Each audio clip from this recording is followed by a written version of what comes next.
আজকে তোমাদের সাথে যেই ভিডিওটা শেয়ার করব সেটা আমার জন্মদিনের একটা ছোট্ট মেনুর ভিডিও। মানে কি কি রান্না আমি করেছিলাম নিজের জন্মদিনে নিজের জন্য। বাকিরা সবাই তো আছেই, সবাই খাবে, কিন্তু মেনুটা হচ্ছে নিজের জন্যই, নিজের জন্মদিন স্পেশাল। সবটাই হয়েছিল বেশিরভাগ নিরামিষ। আর লাস্টে যেহেতু করেছিলাম পাবদা, অ্যাকচুয়ালি কী বলো তো, সেদিনকাই ছিল নিরামিষই। কারণ আমাদের বাড়িতে, মানে আমার শ্বশুরবাড়ির সেদিনকায় লক্ষ্মীর ঘট পুজো ছিল, মানে লক্ষ্মী পুজোই ছিল, সেই জন্য নিরামিষ রান্না হচ্ছিল। যেহেতু মা আসবে আর নিরামিষ পুরোটাই থাকবে, তার জন্য মা বলল যে লাস্টে পাবদা মাছ আছে সেটাই কর। তো রান্না করতে করতে একটা কথা জানো তো খুব মনে পড়ে যাচ্ছিল, যে এই জন্মদিন বলো আর অন্য কোনো দিন বলো, আমি কিন্তু নিজের স্পেশাল দিনগুলো তো নিজেই আমি রান্না করি। আমার নিজের স্বাদে, 9 মাসের স্বাদে আমি নিজেই রান্না করেছিলাম। আমার শাশুড়িমা সব রান্না জোগাড় জান্তি সব করে দিয়েছিল, আর আমি বসে বসে রান্না করেছিলাম। কোনো কিছু খেতে ইচ্ছা করলেও আমি নিজে নিজেই রান্না করতাম, সব রেডি করে দিত, আমি করতাম।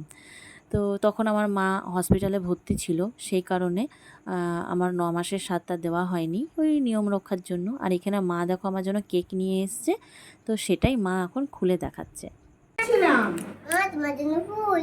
ও বাবালে, হ্যাপি বার্থডে বলে দাও, হ্যাপি বার্থডে বলে দাও। হ্যাপি বার্থডে মাস ফুল যা পড়ে গেল।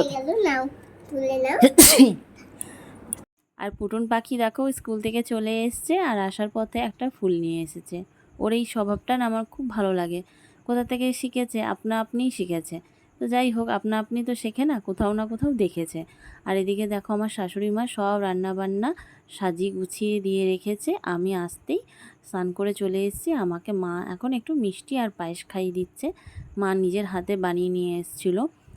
আর এখানে দেখো মা নিজে সব গুছিয়ে টুছিয়ে দিয়েছে। আর কি কি রান্না করেছিলাম তোমাদের সাথে তো শেয়ার করতেই ভুলে গেছি।